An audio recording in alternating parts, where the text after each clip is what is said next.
মাঝে দেখা পড়ে গেছি, যদি পড়ে যেত একটা বিপদ ঘটে গেল। কি বিপদ না, আমার বেল্টিটাকে চুরি করে নিয়েছে। বন্ধুরা সত্যি কথা বলতে কি জানেন তো, আজকের এই দিনে আমরা এখানে আসতে পেরেছি, এটা সব থেকে আনন্দের বিষয়। যেটা হচ্ছে আমাদের পশ্চিমবঙ্গের সবচেয়ে বড় শ্যাম মন্দির। নমস্কার বন্ধুরা, সুপ্রভাত। কেমন আছেন আপনারা সবাই? আই হোপ সবাই খুব ভালো আছেন, আমিও খুব ভালো আছি। এবার অযোধ্যা রাম মন্দিরের পর পশ্চিম বর্ধমান জেলার রানীগঞ্জ শহরে আজ প্রাণ প্রতিষ্ঠা খাটু শ্যাম বাবার মন্দির। তো আপনাদের সমস্ত সেখানকার মন্দির সম্বন্ধে জানাবো এবং আপনারা এই জায়গায় কীভাবে আসবেন সম্পূর্ণ তথ্য থাকছে আজকের এই ভিডিওর মাধ্যমে। তো চলুন আর বেশি কথা না বাড়িয়ে আজকের এই ভিডিওটি শুরু করা যাক। এবার প্রশ্ন হচ্ছে, আপনারা এই রানীগঞ্জ শ্যাম মন্দির কীভাবে আসবেন? উত্তরে আমি বলি, আপনারা যে কোনো দিক থেকে আসতে পারেন। সবার প্রথমে আপনাদের আসতে হবে রানীগঞ্জ বাস স্ট্যান্ড থেকে বা রেলওয়ে স্টেশন থেকে আপনারা বেরিয়ে টোটো ধরে নিন। সেখান থেকে টোটোতে ভাড়া নিচ্ছে মাত্র 10 টাকা, আর এই মন্দির আসতে সময় লাগছে মাত্র 5 মিনিট। রানীগঞ্জ বাস স্ট্যান্ড থেকে আমরা এলাম সুবাগান পর্যন্ত, তো এই টোটো করে তো ভাড়া নিল 10 টাকা। আর এখান থেকে কিন্তু নো এন্ট্রি শুরু হয়ে যাচ্ছে, এখানে দাঁড়িয়ে সমস্ত টোটোগুলো। আর এই যে মন্দিরের মেন গেট, তো এরপর ধরে আমরা যাব। তো রাস্তার দুপাশ বরাবর এভাবে ঝান্ডা দিয়ে কিন্তু রাখা আছে, তখন ওদিকেও দেখতে পাচ্ছি সেম এই লাইনটা তো দেওয়া আছে। ফাইনালি বন্ধুরা আমরা পৌঁছে গিয়েছি রানীগঞ্জ খাটু বাবার মন্দিরের সামনে। অনেক দিনের অপেক্ষার পর আজ ঘুরে দেওয়া হচ্ছে আমাদের এই রাম মন্দির, মানে হচ্ছে খাটু বাবার মন্দির। এটা 18 তারিখ থেকে শুরু হয়েছে, কিন্তু আজকে জনসাধারণ বলা হলো 22 তারিখ। বন্ধুরা, আমার চ্যানেলটার নাম হচ্ছে ঘুরে ফিরে। আমিও এই পারপাসে সুরজের সাথে আমার অনেক দিনের পরিচয়, ঠিক আছে। সুরজ যখন প্রথমে স্টার্ট করে তখন থেকে পরিচয় আছে, ঠিক আছে। আজকে সুরজকে আমরা ইনভাইট করেছিলাম রানীগঞ্জে, মানে আমাদের সামনেই, যেটা হচ্ছে আমাদের পশ্চিমবঙ্গের সবচেয়ে বড় শ্যাম মন্দির, মানে খাটু শ্যামের মন্দির। এটি ভারতবর্ষের তৃতীয় নম্বরে, মানে তৃতীয় নম্বর বড় হচ্ছে খাটু শ্যামের মন্দির। তো এখানে ইনভাইট করেছিলাম, 11:30টার সময় দরজা খুলে দিয়েছে মন্দিরে, কিন্তু খাটু শ্যামের যে মূর্তি সেটা দর্শন করতে পারলাম না, ঠিক আছে। সুরজ আপনাদেরকে দর্শন করাবে, তো চলুন পুরো ভিডিওটা দেখতে থাকুন। বন্ধুরা ঘড়িতে এখন ঠিক 2:55, আর এখান থেকে লাইন শুরু হয়েছে। এটা হচ্ছে 1 নম্বর গেট। এখান থেকে সমস্ত মহিলা এবং পুরুষরা লাইন দিয়ে রয়েছেন। লাইনটা গিয়ে ওখানে শেষ হচ্ছে, তো আমাকে ওখানে লাইনটা দিতে হবে, তারপরে কিন্তু দর্শন করতে হবে, ঠিক আছে। তো চলুন ওখানে লাইনটা দেওয়া যাক।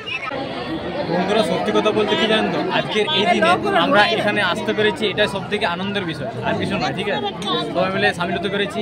দেখুন সমস্ত ভক্তরা কিন্তু দাঁড়িয়ে রয়েছেন সমস্ত একবার দর্শন করার জন্য, ঠিক আছে। তো এরপর আমরা ধীরে ধীরে প্রবেশ করছি মন্দিরের ভেতরে। এতদিনের অপেক্ষার অবসান ঘটছে, ঠিক আছে। এই মন্দির দেখতে দেখতে এই শ্যাম মন্দির সম্বন্ধে এই ইতিহাসটা একটু বলে আপনাদের শোনাই। ভগবান শ্রীকৃষ্ণ নিজে যুদ্ধ দেখার জন্য বারবারিকার জন্য একটি পাহাড়ের চূড়ায় তিনি তার মাথাটি রেখেছিলেন। বর্তমানে সেটি রাজস্থানের খাটু শিকার জেলা গ্রামে মাথাটি সমাহিত করা হয়েছিল। একবার একটি গরুর গোথা থেকে দুধ স্বতঃস্ফূর্তভাবে প্রবাহিত হতে শুরু করে। যখন সে সমাধিস্থলের কাছাকাছি আসে, এই ঘটনায় বিস্মিত হয়ে স্থানীয় গ্রামবাসীরা সেই জায়গাটি খুঁড়ে মাটি চাপা পড়ে থাকা মাথাটি প্রকাশ পায়। মাথাটি একজনের ব্রাহ্মণের কাছে হস্তান্তর করা হয়েছিল, যিনি অনেকদিন ধরে এটির পূজা করেছিলেন। খাতুর রাজা রূপসিং চৌহান তখন একটি স্বপ্ন দেখেন। সেখান থেকে তিনি একটি মন্দির তৈরি করতে থাকেন, সেখানে মাথা স্থাপন করতে অনুপ্রাণিত হন। তারপর থেকে এই জায়গাতে মূর্তি খনন করা হয়েছিল। তখন থেকে এই জায়গাটির নাম হয়ে ওঠে শ্যামকুণ্ড।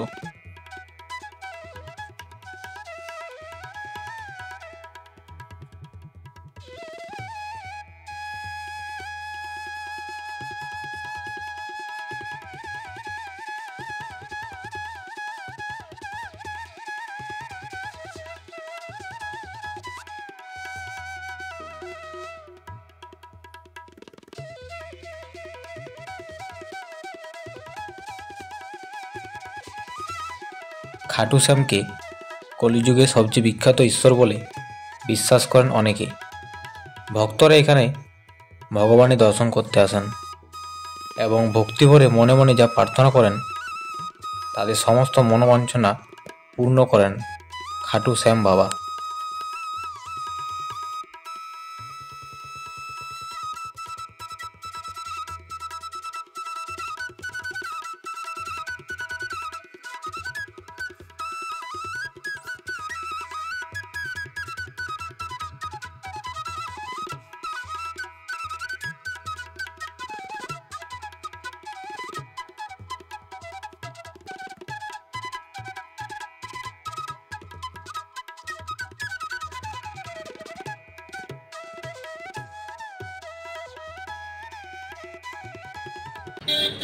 এসে তো পড়লেন মন্দিরের সামনে, মন্দিরও ঘুরে নিলেন, এরপর খাওয়া দাওয়ার পর্বটা দেখে নেওয়া যাক।